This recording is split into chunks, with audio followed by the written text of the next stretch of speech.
Good evening and welcome to Scotland 7. My name is Patryk Witkowski and we are joined today by Richard Thomson. Hello and happy to have you.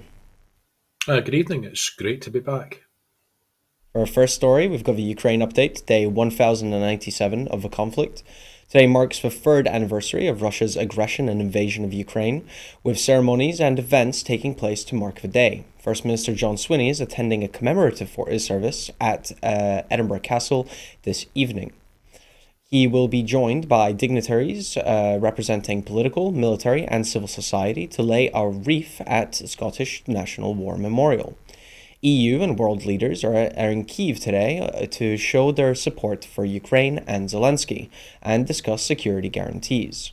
Among those expected to attend are the Spanish Prime Minister Pedro Sanchez, European Council President Antonio Costa, and European Commission President Ursula von der Leyen. The US is pressuring Kyiv to ditch its draft UN resolution condemning Russia's war in the country, ahead of a vote on Monday to mark the conflict's third anniversary, AP reports, citing an unnamed US official and European diplomat.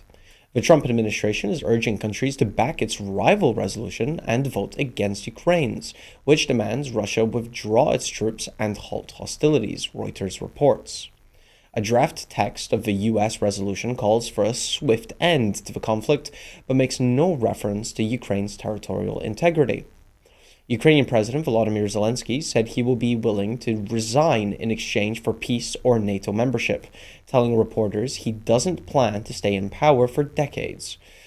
Saying, "But we won't let Putin stay in power over Ukrainian territories either," he said on Sunday. He made his remarks just hours after Russia launched its biggest ever aerial attack on Ukraine, using 267 drones, killing at least 4 people across the country. Kyiv echoed with booms of anti-aircraft fire as crews spent the night trying to shoot the drones down.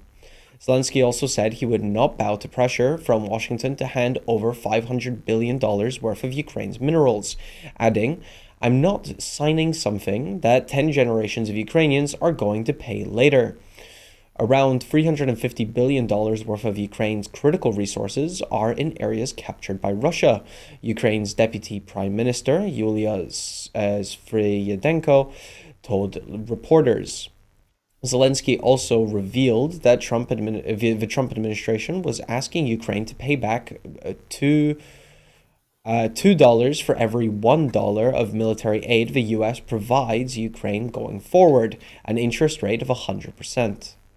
UK Prime Minister Sir Keir Starmer and French President Emmanuel Macron will separately meet Trump early this week and have agreed to show unified leadership in support of Ukraine.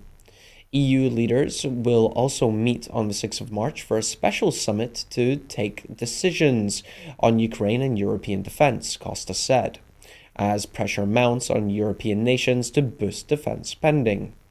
Despite Zelensky's growing frustrations with the Trump administration, he repeated his hopes in keeping the US allied with Ukraine and to be included in any peace talks.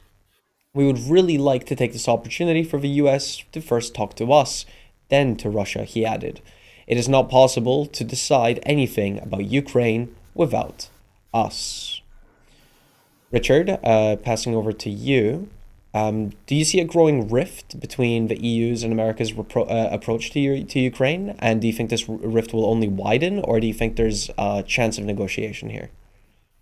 I honestly don't know, Patrick. There's certainly a rift between, or a gap opened up between the USA's previous position and the rather erratic series of positions that have been put out there by President Trump. And I think we're going to have to wait and see what emerges over the next couple of days. That'll give us a bit of extra clarity. Look, and there's two key events. There's been the meetings this afternoon between President Macron of France and Donald Trump, and then I believe Keir Starmer's due to be meeting Trump tomorrow. Now, I've just seen that the press conference that was due to be taking place at 7 o'clock our time here in Scotland this evening between Trump and Macron has been pushed back for a couple of hours. So read into that what you will. We will find out soon enough what both men have to say at that. But certainly, for anyone with a care for the integrity of Ukraine and for what's left of the rules-based international order, would surely be hoping that there's a considerable gulf between what Trump and others have been saying in public and what they actually believe and say to others in private. So I think that the press conference in a couple of hours' time will give us the first big hint as to where the White House actually is going to be on this going forward. But as I say, I think this is a pretty crucial 48 hours in terms of the interaction that there is between Europe and the US on this, not least because of the election of a new chancellor in Germany, who looks as if they'll be taking uh, a role more on the front foot in terms of international diplomacy when compared with his predecessor. Thank you, Richard. Next up, we have a Middle East update where at least 48,346 Palestinians have been killed and 111,759 injured in Gaza since the 7th of October 2025, according to the Gaza Health Authority. Hamas official Bassem Naim told Al Jazeera that Benjamin Netanyahu is intentionally sabotaging the Gaza ceasefire agreement, which looks more fragile than ever after Israel indefinitely delayed the release of over 600 Palestinian prisoners. Netanyahu is, quote, preparing the atmosphere for returning back to the war, Naim said. The UN Secretary General Antonio Guterres said he was gravely concerned about rising violence in the occupied West Bank after the Israeli military sent tanks into the West Bank for the first time in more than 2 decades. The Israeli Defense Minister, Israel Katz, said the latest raid across the West Bank was expanding and that troops would remain in the area's urban hotspots for the coming year, meaning approximately 40,000 people displaced by the assault will not be able to return to their homes. Friedrich Merz, the conservative leader who is expected to be Germany's next chancellor, said Benjamin Netanyahu can visit his country despite an arrest warrant for the Israeli prime minister issued by the International Criminal Court for alleged war crimes relating to Israel's assault on Gaza. Deployment of tanks to the West Bank and extended Israeli presence there is quote, a flagrant attempt to entrench genocide, according to the Palestinian Foreign Ministry. In a post on X, the Palestinian Foreign Ministry said deploying tanks around the area of Jenin in the occupied West Bank is, quote, a prelude to expanding Israel's crimes against the Palestinian people. Israeli Foreign Minister Gideon Sa'ar is meeting senior European officials in Brussels today.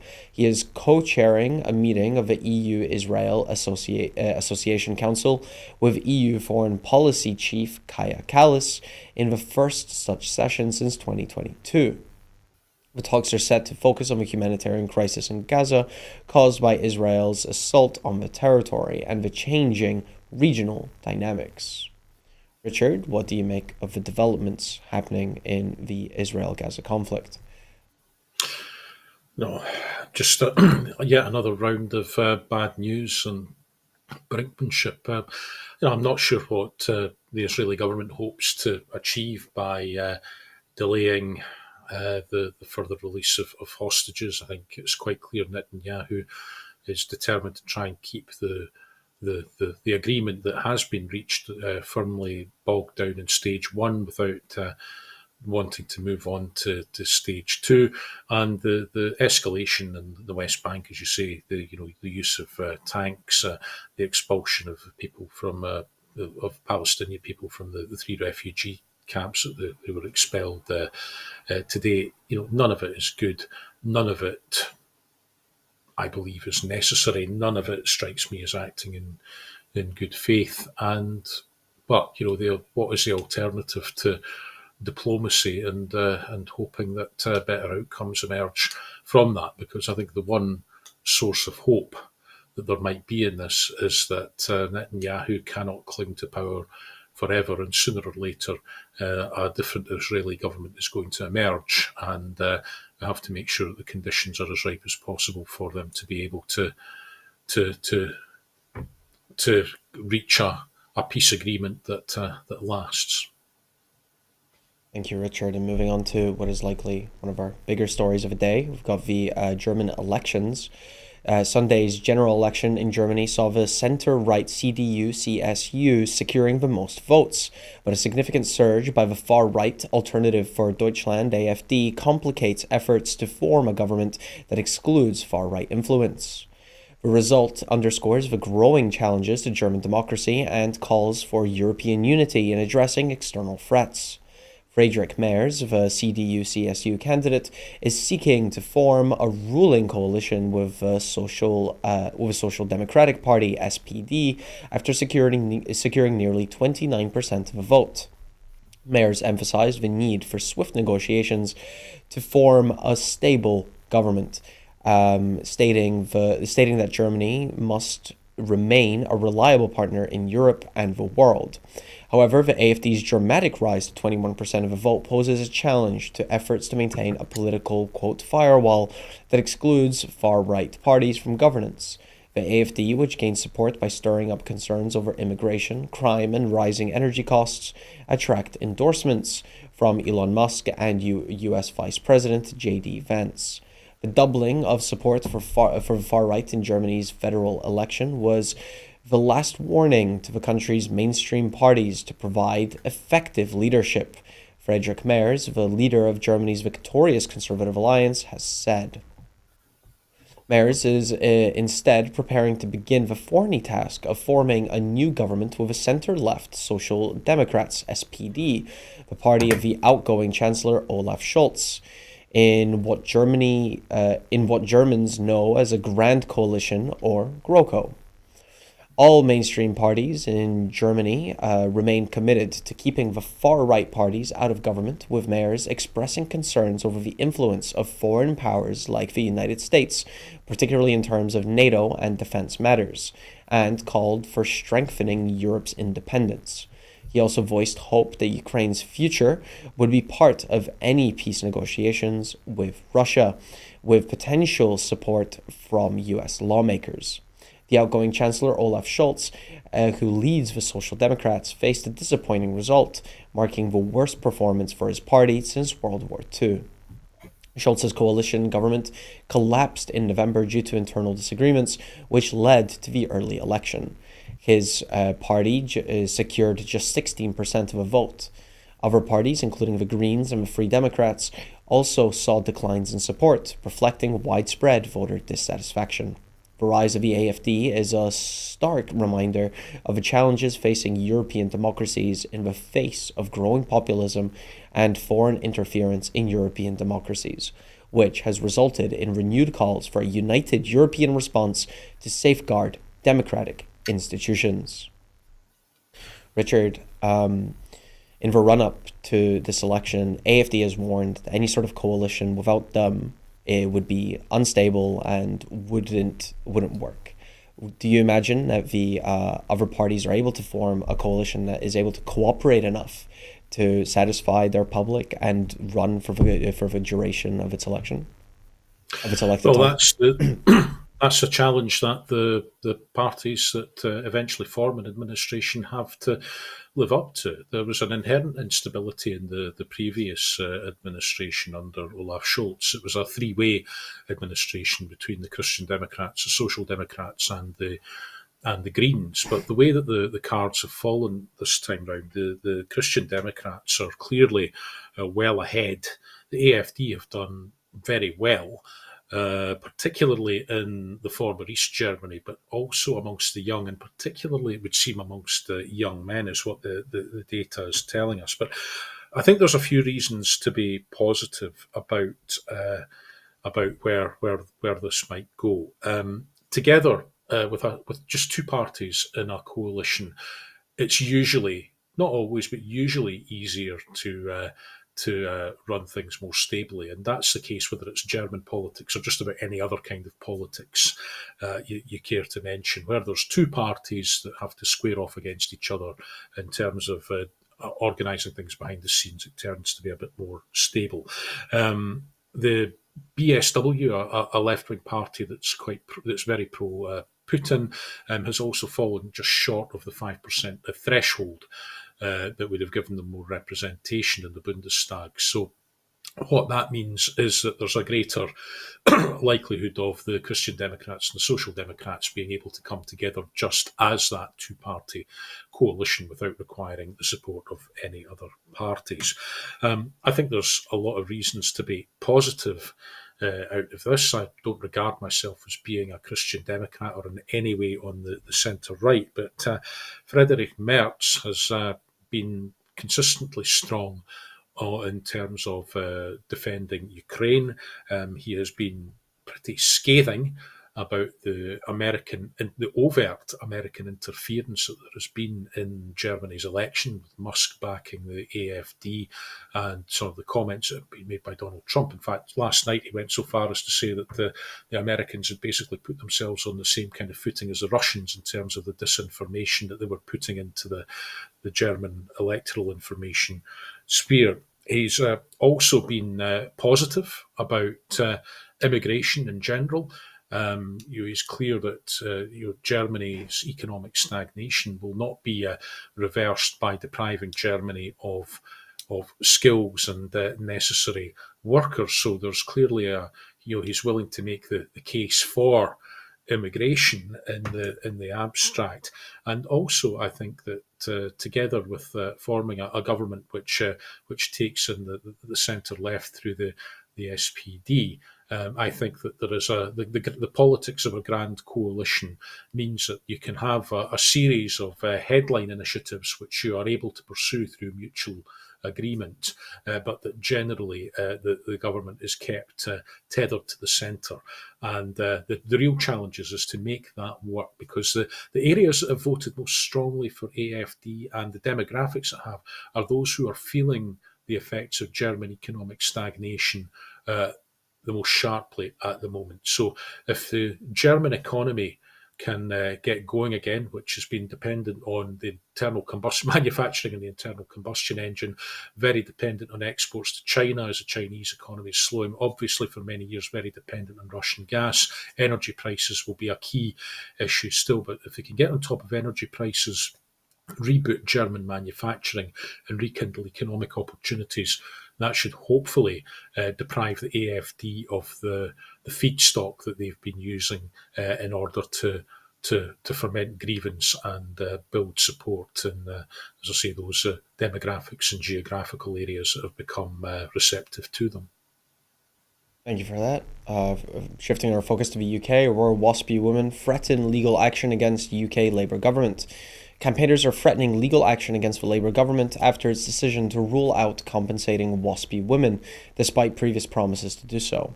Last March, the Parliamentary and Health Service Ombudsman recommended compensation for women born in the 1950s who were impacted by the gradual increase in the state pension age, arguing they had not been properly informed of the change.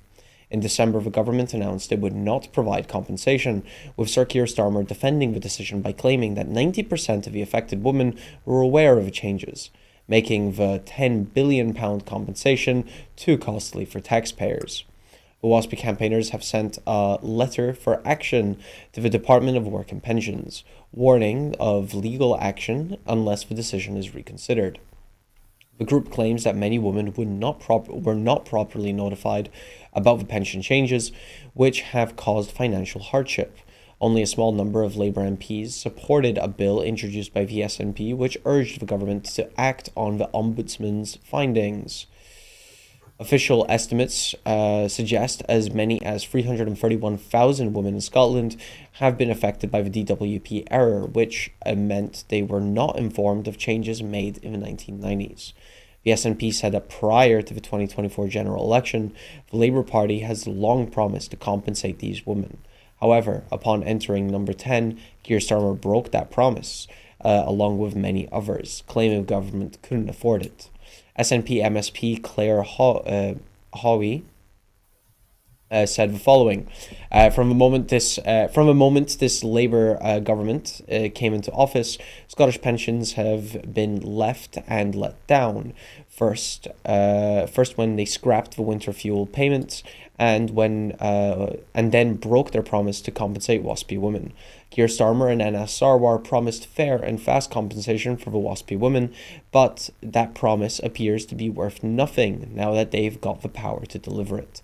It is right that the WASPy women are holding them to their word, and I fully support them in doing so. The SNP will always stand for justice for the women who unfairly had their pension age changed without their knowledge, and I urge Scottish Labour to do the same. Richard, what do you have to comment on this story, and how do you expect this to develop as time goes on?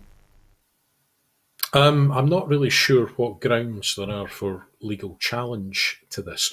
Look, the Ombudsman has spent years looking at this issue, and it's quite clear that very, very many women in this age bracket were not properly informed about the changes, not just the pension age, but also how that could affect them. And that denied lots of these women the opportunity to make alternative provision and to make changes in how they were planning their retirement. And that's the source of the injustice here. So, as a matter of good faith, you would expect, although governments aren't bound by the decision of the Ombudsman in this sense, you would think that as an act of good faith, you would accept most, if not all, of the Ombudsman's recommendations, including roundabout compensation. So for Labour not to do that is an act of monumental bad faith. In terms of a legal challenge outside the realm of a judicial review, I'm really not sure what kind of form any challenge could take. And the thing about a judicial review is it can't force the government to enact, as I understand it, the decision of the ombudsman. All it can do is basically have a judge review the process by which the government has reached that point, and then compel the government to go back and do that again if it has been done in a way that is unjust. But it doesn't mean that there will be any different outcome to that, and it will it will add yet more time to. It will drag it out a bit longer. But as I say, maybe the WASPy campaigners, and I dearly hope they have another legal route in mind, which might yield satisfaction. But the fundamental political point is this: Labour in opposition could not have been more vocal about their support for the WASPy women. Labour candidates, Labour MPs posed next to local WASPy campaign groups. They signed pledges of their support. And then as soon as they got elected this time round and formed the government, they couldn't get away from that pledge quickly enough. And it's quite clear that the Rachel Reeves, the Chancellor, clearly feels she did inherit a pretty toxic economic legacy from the Conservatives. There's no getting away from that at all. But in order to try and remedy that, her axe has fallen on the very softest of targets. So the WASPy women have campaigned with vigour, with energy, with diligence, and I very much know that they will not forget this betrayal. And I very much hope that when the next time Labour candidates go to their door looking for their vote, they are sent away with a flea in their ear, because quite frankly, the WASPy women have been betrayed shamefully here. And it's not just in terms of not getting an outcome that they wanted. It was the sheer, downright, blatant, flagrant dishonesty of pledging that Labour would compensate the WASPy women and then casting that pledge aside the instant that Keir Starmer got his feet under the kitchen table at Downing Street. It's outrageous, and Labour deserve to pay a heavy electoral price at the ballot box for that. Thank you, Richard. A former MEP and ex-leader of Reform UK in Wales is in court on Russia-linked bribery charges. Nathan Gill, a former leader of Reform UK in Wales and a former MEP, is accused of accepting money to promote pro-Russian views on Ukraine. The case against Gill, who served as a member of the European Parliament from 2014 to 2020, was presented in Westminster Magistrates Court.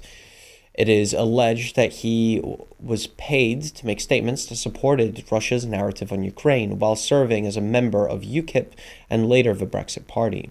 The court heard that on multiple occasions, Gill was tasked with making specific statements in the European Parliament and to media outlets that aligned with Russia's position. Gill is charged with one count of conspiracy to commit bribery and 8 counts of bribery under UK law. The charges relate to allegations that he agreed to receive money to advance a pro Russian agenda, which would have benefited Russia's interests regarding the Ukraine conflict.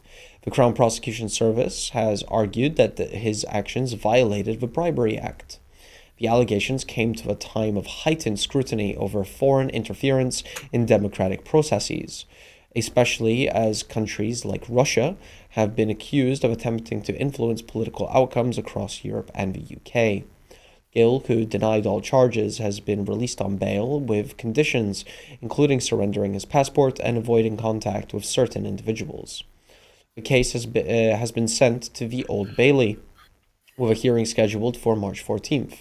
Reform UK, the political group Gill was associated with, claimed that while he was never an official member, he did hold supporter status within the party. The proceedings continue as authorities investigate potential financial interference in the political discourse. Richard, what do you make of the story, and does this cast concerns of this being a more widespread issue amongst UK politics? Oh, there's no question. I mean, this is in many ways a sideshow, and I think we have to remember that this is a case that's ongoing, so we'll need to be careful about what is said because there's a presumption, obviously, of innocence until and unless guilt is proven. But the links between the Brexit Party and the Russia, I think, are pretty well established, and I think there was donations which were laundered through the political process in Northern Ireland, which were used to skew the outcome of the Brexit referendum itself back in 2016.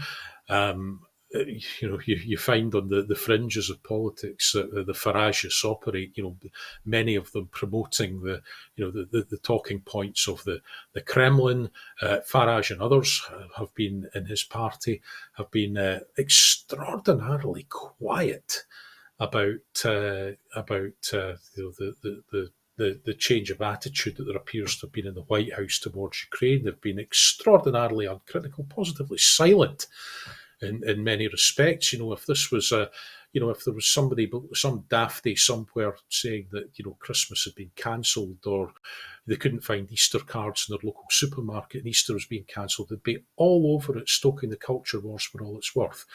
But when it comes to the big issue of the day about the future security, not just of Ukraine but about Europe, that shower are absolutely silent and not a squeak to be heard from them.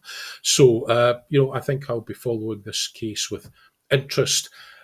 Certainly, we shouldn't just let the Faragists off with this. For years, the Conservative Party was awash with donations of perhaps dubious provenance from Russia. Boris Johnson still never got round to publishing in full the Russian interference report, and there is a whole our information space is flooded with what Steve Bannon basically promised to flood it with across the Western world. Our politics is open to a grotesque extent to manipulation and financial manipulation, and we need a more modern set of campaign funding rules which allow us not only to see who is paying the piper but also to tell who is calling the tune, and also to make sure that there is not the slightest prospect of any foreign influence whatsoever in terms of the funding of our political parties or individuals within them. And, but I don't suppose we'll ever see that because the Tories have been awash in dodgy money for years, and the Labour Party clearly aren't too fussy about who's funding them either. And just like the reform of the electoral system in the UK, because reform doesn't suit Conservatives or Labour in that sphere, we're not going to see reform of the finances either. But no, the Faragists are definitely not to be trusted in this, or, in my opinion, any other issue. And while this case has to be commented on carefully and watched with interest, I have absolutely no doubt that there are many in the Kremlin who would dearly love to see the Faragists doing well, and who would be looking if they could find a way to to send money in their direction to further their ability to act as useful idiots. Thank you, Richard. Scotland's net zero sector has grown by 20.1% since 2022. The UK's net zero economy grew by 10% in 2024, generating £83 billion in value, with Scotland leading the way in job creation and economic growth. According to a report from Confederation of British Industry, CBI, the UK's net zero sector is growing at a rate 3 times faster than the overall economy. The sector, which includes industries like renewable energy and green finance, employs nearly 1 million people in full-time jobs. Workers in these businesses earn an average wage of £43,000 annually, which is £5,600 higher than the national average. Scotland has seen even stronger results. A recent report from the Energy and Climate Intelligence Unit, ECIU, highlights that Scotland's net zero sector has grown by 20.1% since 2022, adding £9.1 billion to the economy. Employment in the sector has also increased significantly, with 16,500 new full-time jobs created, bringing the total number of net zero jobs in Scotland to 100,700. Scotland's performance outpaces the rest of the UK in both growth and sector's value and job creation. These figures reflect the country's commitment to a green economy and its ongoing efforts to attract investment in renewable energy and sustainable industries. First Minister John Swinney recently highlighted the positive economic impact of Scotland's green reindustrialisation, emphasizing the creation of well-paid jobs and renewed economic opportunities. His comments are supported by the latest data showing tangible progress in Scotland's transition to a net zero economy. Overall, the figures demonstrate the significant potential of a net zero economy to drive economic growth and job creation, with Scotland emerging as a leader in this transformation within the UK. Richard, could you imagine, is it possible for the sort of success that Scotland is having to be scalable to the rest of the UK? Is this something that just Scotland can do, or is this a matter of decisions and how things are being applied in Scotland? Look, Scotland has tremendous scope in renewable energy. That much is a given. But the great industrial opportunity of the next few decades is in terms of net zero, not only because environmentally it's what needs to be done, despite what the temporary occupants of political office in certain countries around the world would like to tell you, but also because it's the only way to get energy security. But in terms of moving towards net zero, reducing emissions, using resources more effectively, clearly that is what we need to do. And we can already see with that 21% increase in employment since 2022, there's a lot of high skilled, high paid jobs out there already, and there's yet more to be created, which is why it's so important to get the energy transition right. As I keep saying in various forums, not just on here, we need to transition from fossil fuels to renewable energy. But at the same time, you achieve that transition not by choking off the supply of hydrocarbons, but by changing the nature of the demand. And it's that decarbonisation of transport, domestic heat, industry. Those are where the real opportunities are, not just to make that impact in terms of progress towards net zero, but in terms of economic growth, economic output, and increased employment. And really by trying to put that off, or by defunding those kinds of initiatives, whether at government level or at corporate level, all we're doing is putting off the future and potentially damaging the future, because it's quite clear there are real opportunities there which can make people's lives better, which can make us more secure in any number of ways, from economically secure to being energy secure to being more climate secure. that arise from that. So, it's something that Scotland has great opportunities to progress in. Those opportunities exist around the world. The great news is that if we do it well and do it right and do it faster in Scotland, that means there's also international opportunities for Scots around the world as well to export that expertise that we have and to bring back the capital and the fruits of that to Scotland to further innovate and develop and enrich us and all that we do. So I think that's it's a good set of numbers that's fallen out of here, and I think it shows the wisdom of pursuing that direction, because there really is no alternative to that move to net zero, and there is a very much a first mover advantage to it, and it's the countries that move fastest and most decisively in that area which will in time secure the greatest rewards in that proportionately. Thank you. Hospitality companies say that UK tax changes will force them to cut staff. The UK government's October 2024 budget, which includes tax changes affecting businesses, is expected to lead to job losses and hinder economic growth, particularly in the hospitality sector. A recent survey of pubs, bars, restaurants, and hotels revealed that two-thirds of businesses in the hospitality industry plan to reduce staff due to higher costs and a decrease in rate relief. The trade bodies representing these businesses have urged the government to delay the planned changes to employer national insurance contributions, NICs, which will take place in April.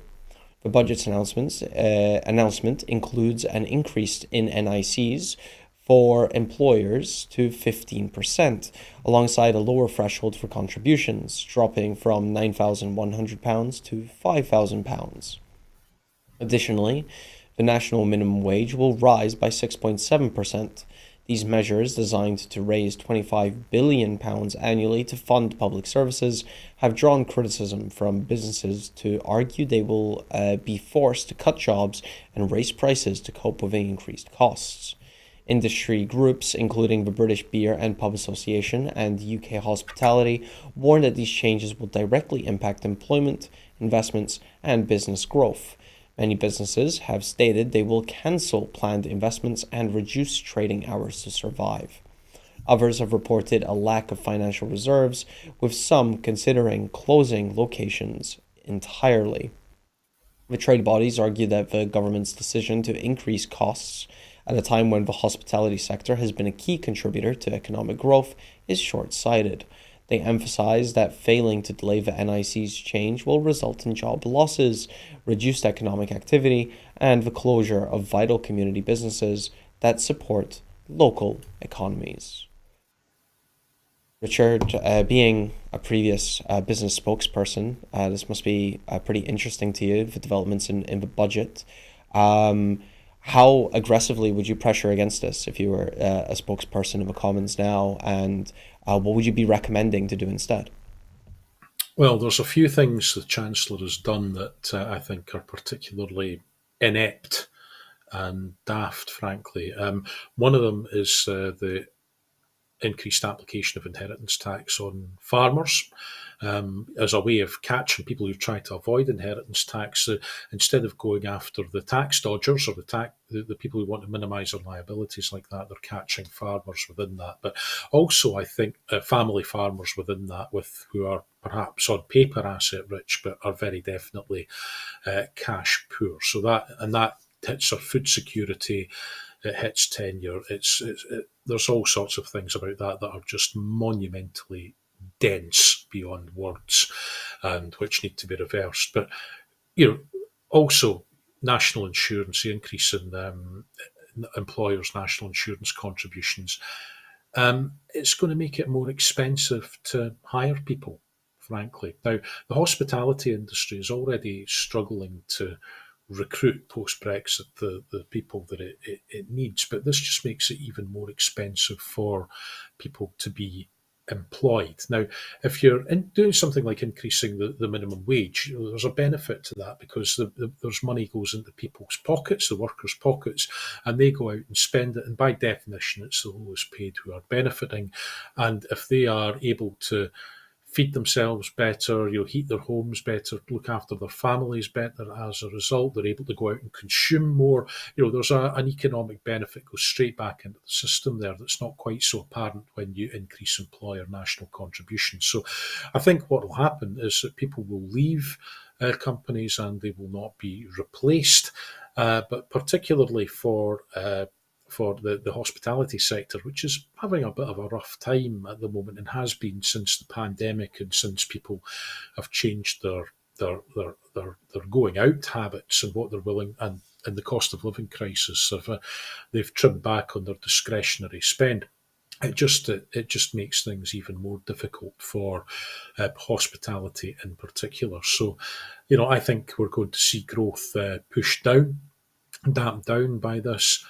I don't think as a result we're going to see the tax revenues that were forecast, and maybe as a result of this increase. And I think that actually this is something that if you're going to increase taxes, then there was an argument for increasing income tax in the rest of the UK, along the lines as happened in Scotland, where we've rebalanced things so that those earning above average wages pay a little bit more proportionately, and everyone earning below average wages is paying a little bit less. So you have a more progressive system like that to help out the lowest earners who you want to be able to go out and spend a bit more.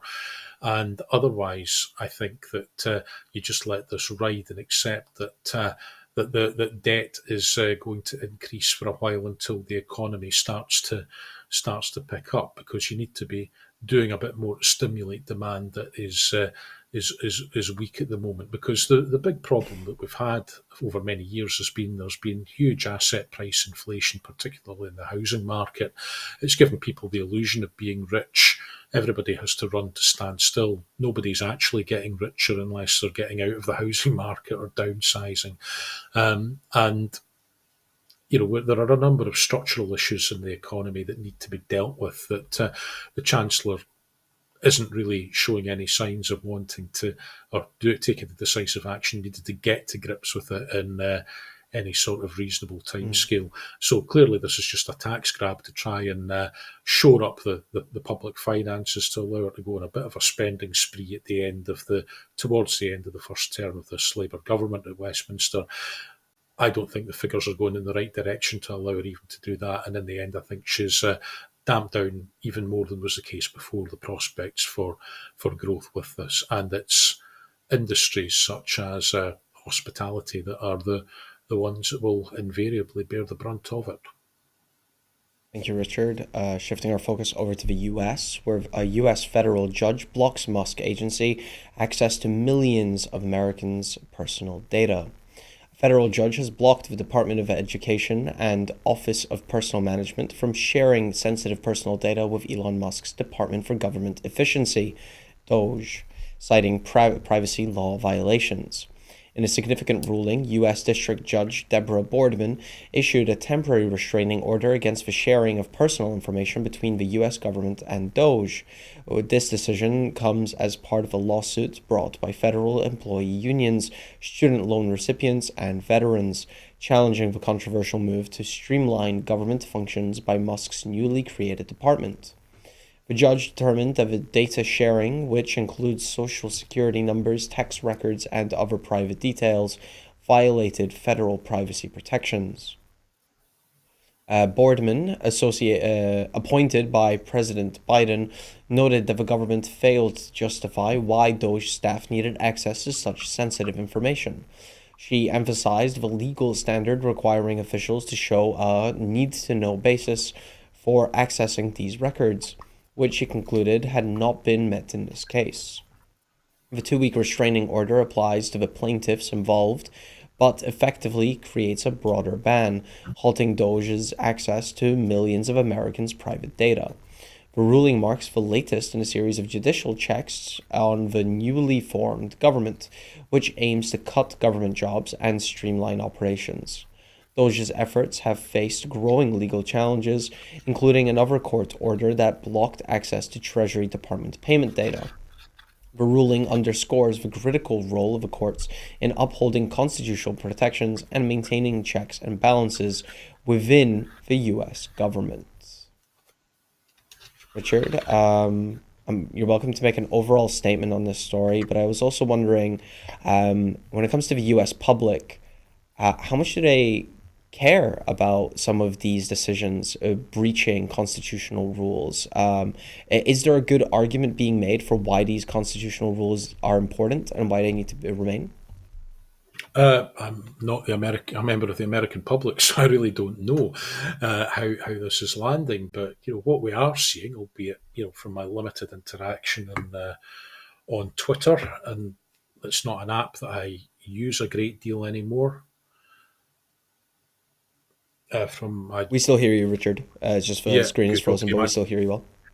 okay, good. No, my screen kind of froze up a bit there, Hmm. but from my limited interactions, I'm seeing we're seeing some indication that people who've been affected by the actions of Doge have who had voted Republican, had voted for President Trump to occupy the White House, are now finding out that they and some of their nearest and dearest are the ones that are being affected by these actions, and that rhetoric has consequences when it's allowed to be followed through in this way.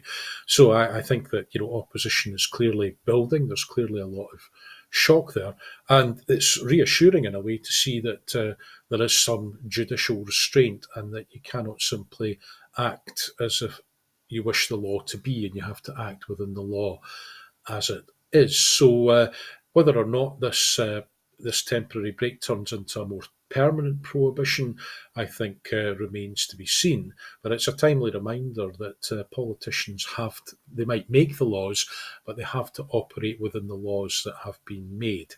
And the present administration in the White House is no exception to that. But I did wonder whether or not Musk being prevented from getting access to this information means that if he is obliged to follow his own edict and send himself an email at the end of the week saying what exactly he's done that week, he'll be having one fewer bullet point on that now as a result of this timely judgment.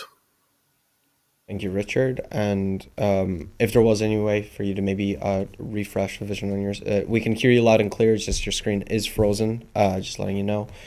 But we will move on to our next story, where the PHS announced collaboration to tackle health inequalities in free local areas in Scotland. The Collaboration for Health Equity in Scotland has launched plans to bring about significant changes to reduce health inequalities in three of Scotland's local authority areas. The collaboration brings together Public Health Scotland (PHS) and Professor Sir Michael Marmot, Director of University College London's Institute of Health Equity, the IHE, with councils and health boards in Aberdeen City, North Ayrshire and South Lanarkshire. Over the next 2 years, this partnership will help local areas and community planning partners to strengthen their local plans to reduce health inequalities and improve well-being in their communities. It will support local partners to understand the actions which will have the greatest impact on health inequalities locally and help to overcome the barriers to implementing these. The ultimate goal is to enable people to live longer, healthier lives by addressing the root causes of health inequalities and preventing illness before it starts. By creating conditions where communities can thrive, the initiative aims to create lasting positive change. A key element of a collaboration is its role in bridging the gap between national policies and local implementation. The insights and learning from the collaboration will be shared across Scotland through a dedicated learning system, ensuring that communities nationwide can benefit from the knowledge gained. To mark the beginning of a partnership, each of the three local areas will host launch events this week. These events will serve as a platform to engage with the community, share the vision of a collaboration, and kickstart this ambitious project to build a healthier and more equitable Scotland.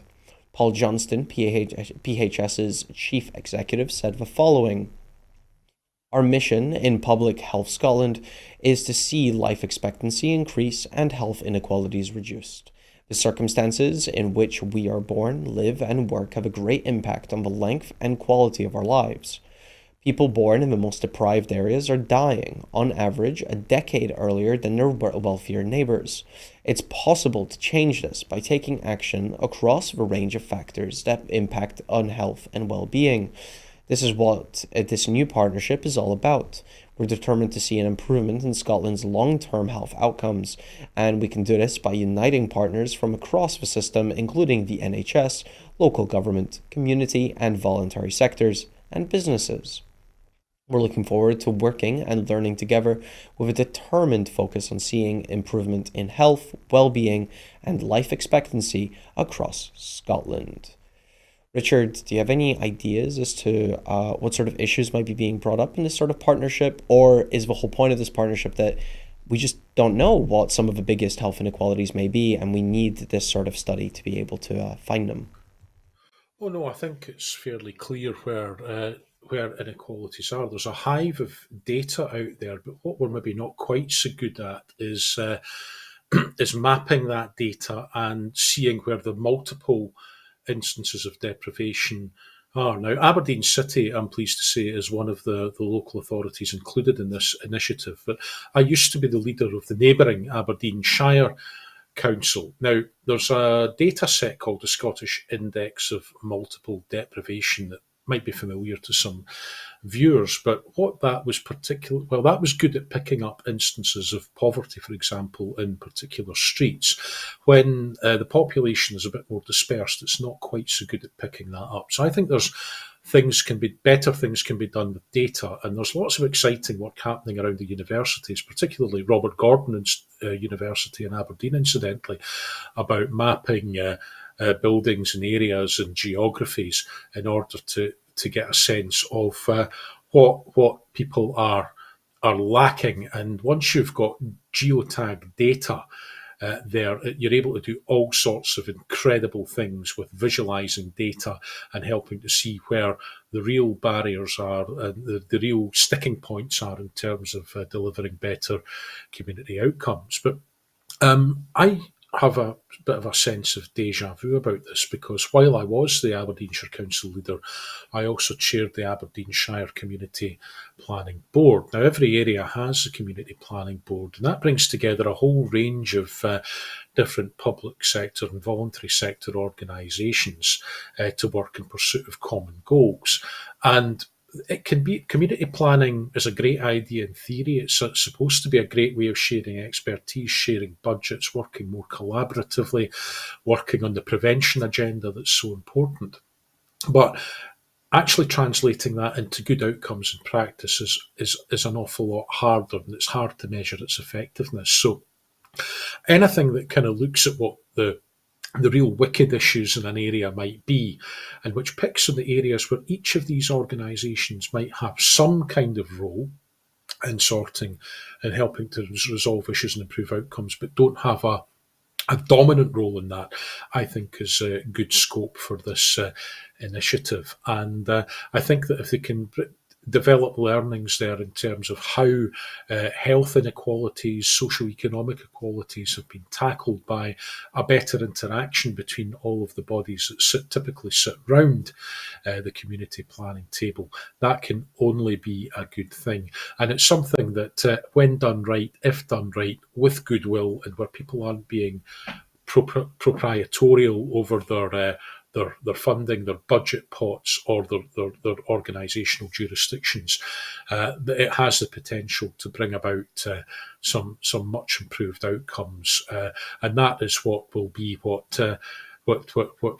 takes forward the Scottish Government's anti-poverty agenda, because the Scottish Child Payment has been great. Benefits Scotland, the new welfare system that we have in Scotland, running in parallel to the UK system, has also brought very many benefits. But in terms of just getting those bits of the state that people interact with regularly to work better, and to make sure that we are targeting a finite resource where it can do the most good to transform people's lives, and using the best information that we have in the best possible way, I think is we're still in the foothills of where we could potentially get with that. So if this initiative helps us to sharpen our pencil, as you might say, on some of these issues, I think that's very much to the good, and I wish the initiative well, and I'll be keeping a close eye on it. Thank you. And now for the final story of the day, where the University of Glasgow and Glasgow City Council are to launch the Gaelic Connect digital hub.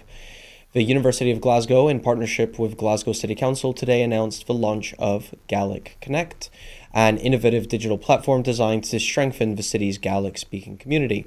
The web app, unveiled at the start of Shaidan na Gadlig, the World Gaelic Week, has been created to help develop Gaelic networks across the city and will mark a significant milestone in Glasgow's commitment to become a leading city for Gaelic language and culture. Gaelic Connect provides an interactive digital hub that allows those wishing to embrace the Gaelic language to connect with a community of Gaelic speakers, learners, and enthusiasts. Whether it's a informal ceilidh at a local pub, a game of Gaelic Scrabble in a cozy cafe, or a formal language meetup, the app has been designed to keep people in the loop. Professor Bernadette O'Rourke, professor of sociolinguistics at the University of Glasgow's School of Modern Language and Culture, said the following. Language thrives when it's woven into the fabric of everyday life. For speakers of Gaelic and other minoritized languages, having accessible spaces where they can naturally use their language, whether it's chatting over coffee or simply going about their day, is absolutely vital. With Gaelic Connect, we're not creating artificial environments, but rather empowering the Gaelic community to find and create those spaces organically. The new initiative is part of a Glasgow City Council's One Glasgow project, which aims to promote Gaelic language growth throughout the city. As part of a project, a digital hub of Gaelic in Glasgow was envisioned, which has now come one step closer to fruition with today's launch of Gaelic Connect. The web app will be available for download on all major mobile platforms, serving various users, including native Gaelic speakers seeking opportunities to use their language, language learners working to improve their skills, residents interested in exploring their cultural heritage, visitors wanting to experience the vital aspect of Scottish culture. The project is also a direct response to the language provision needs of Glasgow Gaelic speaking of Glasgow's Gaelic speaking community. Richard, talk to me about the importance of maintaining this element of our heritage here in Scotland. Oh, it's hugely important as a means of maintaining the richness of our culture, and of course, what has always been a very vibrant musical and literary culture indigenous to Scotland. Gaelic, like a lot of minority languages, came under great pressure as soon as television arrived because English became the medium, the dominant medium of language in many respects. And the Gaelic, in order for any minority language to have its status reinforced on a daily basis, it needs not just to be the language of the home; it needs to be the language of the school. It needs to be the language of business, of commerce, of law, and increasingly we've seen with Gaelic being recognised legally as one of Scotland's national languages. We've seen greater support for that, but it's always fighting that uphill battle against the dominance of English. Now, Glasgow, obviously Scotland's largest city, but there's always been a thriving community of Gaels there coming and going, making Glasgow their home either permanently or temporarily. It's a place that a lot of people from the islands look to as a place of opportunity. And if I was being flippant, I would have said that the Gaelic hub that most people would have known would have been the Park Bar, which is a focus of activity. But putting this online and making it easier for people to come into touch with one another socially outside that kind of traditional setting of the pubs and the ceilidhs and all the cultural activities that already go on, to make it easier for people to meet, to get spaces to congregate in, to know about what's going on.